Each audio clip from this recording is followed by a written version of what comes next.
दोस्तों, अक्सर हम सब पुलिस को बुरा भला कहते रहते हैं कि पुलिस अपना काम ईमानदारी से नहीं करती, और कहीं ना कहीं बात ये सच भी है। लेकिन कुछ ऐसे ईमानदार और ज़हीन पुलिस वाले भी होते हैं जो बिना किसी गवाह और सबूत के भी केस को अंजाम तक पहुंचाते हैं और कातिल को पकड़ लेते हैं। आज की ये कहानी एक पुलिस के नायाब इन्वेस्टिगेशन की कहानी है कि पुलिस के पास कोई सबूत ना होते हुए भी एक कागज़ के टुकड़े से पुलिस कातिल तक पहुंच जाती है। तो स्टोरी बहुत ही इंटरेस्टिंग है, वीडियो के अंत तक बने रहें। दोस्तों, कहानी की शुरुआत होती है अक्टूबर 2010 में दिल्ली से। दिल्ली में एक इलाका है पहाड़गंज, और उस एरिया में एक होटल है जिसका नाम है होटल महाराजा केसल। इस होटल के रूम नंबर 207 में होटल का स्टाफ सुबह सुबह ब्रेकफास्ट देने के लिए जाता है और डोरबेल बजाता है, तो अंदर से कोई जवाब नहीं आता। होटल का स्टाफ सोचता है कि गेस्ट अभी सो रहा होगा, तो वो वापस चला जाता है। अब करीब 12 बज जाते हैं, लेकिन रूम नंबर 207 से कोई नहीं निकलता। होटल का स्टाफ फिर से जाता है और कई बार घंटी बजाता है, लेकिन अंदर से कोई जवाब नहीं आता। फिर जो होटल का स्टाफ था वो अचानक दरवाजे को धक्का देता है, तो दरवाज़ा खुल जाता है, क्योंकि दरवाज़ा अंदर से बंद ही नहीं था। जब वो अंदर जाता है तो देखता है सामने बेड पर एक औरत लेटी हुई है। होटल का स्टाफ देखकर समझ जाता है कि यह औरत सो नहीं रही बल्कि मर चुकी है। होटल का स्टाफ भागता है और अपने मैनेजर को बताता है। मैनेजर के साथ होटल के कई स्टाफ आते हैं और वो देखकर समझ जाते हैं कि ये मर चुकी है। फिर मैनेजर पुलिस को खबर देता है। पुलिस होटल में आती है और पहले रूम नंबर 207 को अपने कब्जे में लेती है और लाश को पोस्टमार्टम के लिए भेजती है और रूम की तलाशी लेती है। लेकिन कमरे से कुछ ऐसा सबूत नहीं मिलता जिससे यह पता चले कि यह औरत की मौत कैसे हुई है। पुलिस रूम नंबर 207 को सील कर देती है और पुलिस मैनेजर से पूछताछ करती है कि यह औरत है कौन, कहाँ से आई है और इसका नाम क्या है।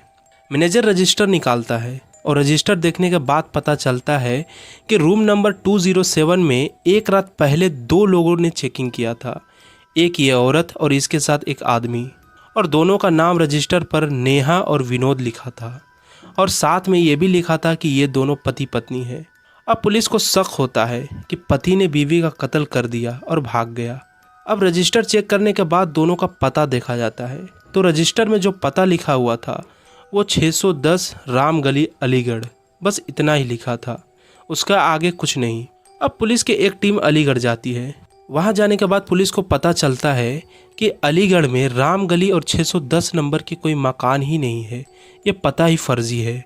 पुलिस अब समझ जाती है कि जो रजिस्टर पर नाम है वो भी फर्जी ही होगा। पुलिस वापस आ जाती है। पुलिस के हाथ कुछ नहीं लगता।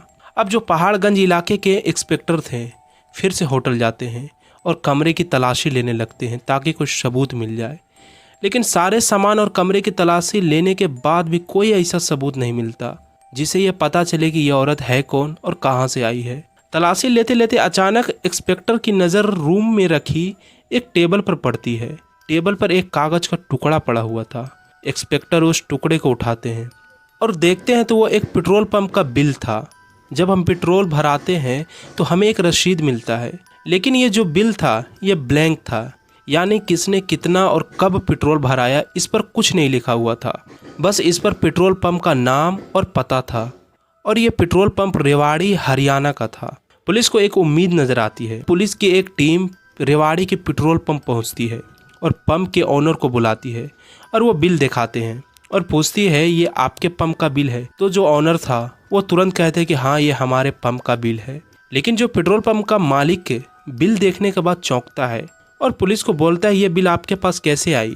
पुलिस बोलती है कि इस बिल में ऐसा क्या है जो तुम इतना चौंक रहे हो। पेट्रोल पंप का मालिक बोलता है कि साहब, जिस सीरीज का बिल हम यूज़ कर रहे हैं वो अभी ख़त्म नहीं हुआ है, और ये जिस सीरीज का बिल है ये तो हमने अभी एडवांस में छपने के लिए ऑर्डर दिया है, इसकी डिलीवरी अभी हमें ही नहीं हुई है, तो ये आपके पास कैसे पहुंच गई। पुलिस बोलती है कि ये तुम जानो, तुम्हारे पेट्रोल पंप का बिल दिल्ली के होटल में कैसे पहुंचा। पेट्रोल पंप का मालिक थोड़ा घबराता है और फिर बोलता है कि सर, हमने ये बिल रेवाड़ी में ही एक ऊषा प्रिंटिंग प्रेस है, मैंने ये बिल छापने के लिए वहीं ऑर्डर दिया है, शायद ये बिल वहीं से लीक हुई होगी। पुलिस भी सोचती है कि इस बिल का राज उस प्रिंटिंग प्रेस से ही पता चलेगा। पुलिस पता लेती है और ऊषा प्रिंटिंग प्रेस पहुंचती है। प्रिंटिंग प्रेस का जो मालिक था उसका नाम दुष्यंत था। पुलिस सीधा बिल दिखाती है और पूछती है ये बिल आपके पास छापने को दिया गया है, लेकिन इसकी डिलीवरी आपने अभी तक क्यों नहीं दी। प्रेस का मालिक भी हैरान होता है और बोलता है कि सर ये बिल अभी पूरी छपी ही नहीं है और इसकी डिलीवरी देने में अभी 15 से 20 दिन बाकी है। पुलिस बोलती है तो फिर ये बिल दिल्ली के एक होटल में क्या कर रहा था। प्रेस का मालिक बोलता है कि ये बिल हमारे कारीगर लोग छापते हैं, हो सकता है किसी कारीगर ने छापते वक्त कुछ बिल अपने पास रख लिए हो। पुलिस कारीगर की लिस्ट मांगती है तो पता चलता है कि इन कारीगरों में से एक प्रमोद नाम का कारीगर 3 दिनों से काम पे नहीं आया है। पुलिस पूछती है कि वो कहाँ है, तो प्रेस का मालिक बोलता है कि उसकी बहन की शादी है और वो छुट्टी लेकर अपने गाँव गया है। और पुलिस को एक और बात पता चलती है कि ये जो प्रमोद है इसकी अभी शादी ही नहीं हुई, लेकिन होटल के एंट्री पर पति पत्नी लिखा हुआ था। पुलिस सोचती है कि हम शायद गलत जगह आ गए, लेकिन जो इंस्पेक्टर थे वो सोचते हैं कि शायद ये पति पत्नी वाली बात भी झूठी हो। पुलिस सोचती है कि हमें और यहीं रहकर इन्वेस्टिगेशन करना चाहिए। अब प्रमोद जहां रहता था किराए पे मकान लेकर पुलिस वहां जाती है, मकान मालिक को बुलाती है और कमरा खुलवाती है। पुलिस कमरे की तलाशी लेने लगते हैं, लेकिन कोई सबूत हाथ नहीं लगता। लेकिन पुलिस को कमरे में से 2 चीज़ें मिलती है। एक तो बहुत सारे उसी पेट्रोल पंप का बिल, जो बिल पुलिस को होटल में मिला था, और दूसरी चीज़ पुलिस को कमरे में टेलीफोन बूथ के बिल मिलते हैं। जब पुलिस इस फ़ोन के बिल को खंगालती है तो पता चलता है कि जो ज़्यादातर कॉल है वो पंजाब में फिरोजपुर के पीसीओ पे सबसे ज़्यादा कॉल किया गया है। अब पुलिस को लगता है कि इस फ़ोन के बिल को खंगालने के लिए हमें फिरोजपुर जाना चाहिए। अब पहाड़गंज की एक पुलिस की टीम फिरोजपुर पहुंचती है।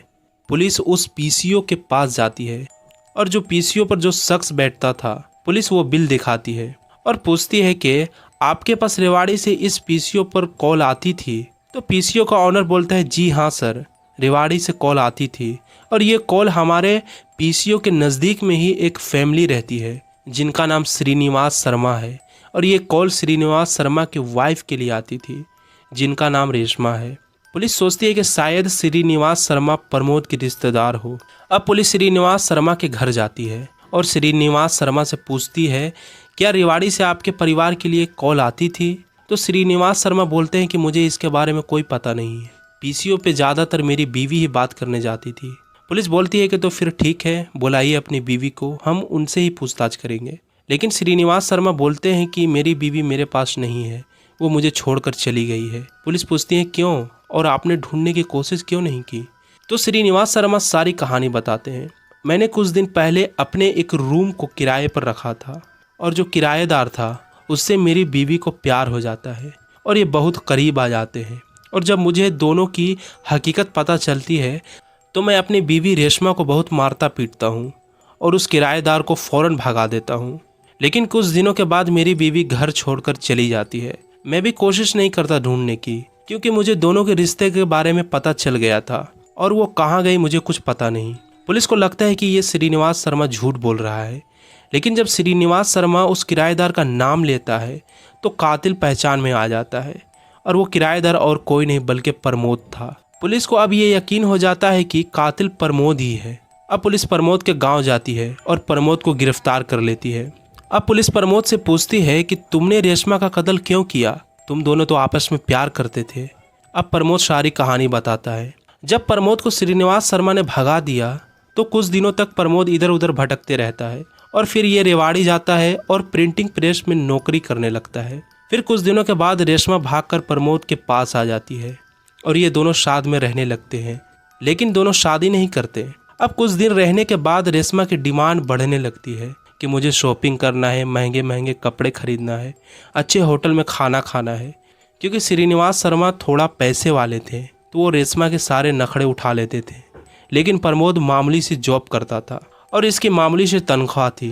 प्रमोद बहुत ज़्यादा परेशान हो जाता है और रेशमा भी धमकी देने लगती है कि अगर तुमने मुझसे शादी नहीं की तो मैं पुलिस के पास चली जाऊंगी। प्रमोद डर जाता है और सोचने लगता है कि इससे पीछा कैसे छुड़ाए। तो प्रमोद एक प्लान बनाता है और वो रेशमा को बोलता है कि मेरी बहन की शादी है और हम दोनों शादी में चल रहे हैं और शादी से आने के बाद हम दोनों शादी कर लेंगे। रेशमा खुश हो जाती है, वो प्रमोद के साथ जाने को तैयार हो जाती है। प्रमोद रेशमा को पहाड़गंज के होटल में ले जाता है और जब रेशमा सो जाती है तो प्रमोद तकिए से मुंह दबाकर रेशमा को मार डालता है और वहाँ से भाग जाता है। और दोस्तों इसका केस अभी लोअर कोर्ट में ही चल रहा है और पता नहीं कब इसका फैसला आता है और कब प्रमोद को सज़ा मिलती है। तो दोस्तों ये थी पुलिस इन्वेस्टिगेशन की नायाब कहानी, जो कि एक पुलिस वाले को सलाम करने पर मजबूर करती है। और अगर पुलिस ईमानदारी से अपना काम करे तो छोटे से सबूत से भी मुजरिम तक पहुंच सकती है, क्योंकि इस केस में सिर्फ एक पेट्रोल पंप के ब्लैंक बिल से पुलिस तफ्तीश करते करते कातिल तक पहुंच जाती है। तो दोस्तों कैसा लगा यह स्टोरी कमेंट में ज़रूर बताएं, और अगर अच्छा लगा हो तो एक लाइक करें और रियल क्राइम स्टोरी चैनल को सब्सक्राइब करें। तो मैं मिलूँगा नेक्स्ट वीडियो में, तब तक के लिए गुड बाय।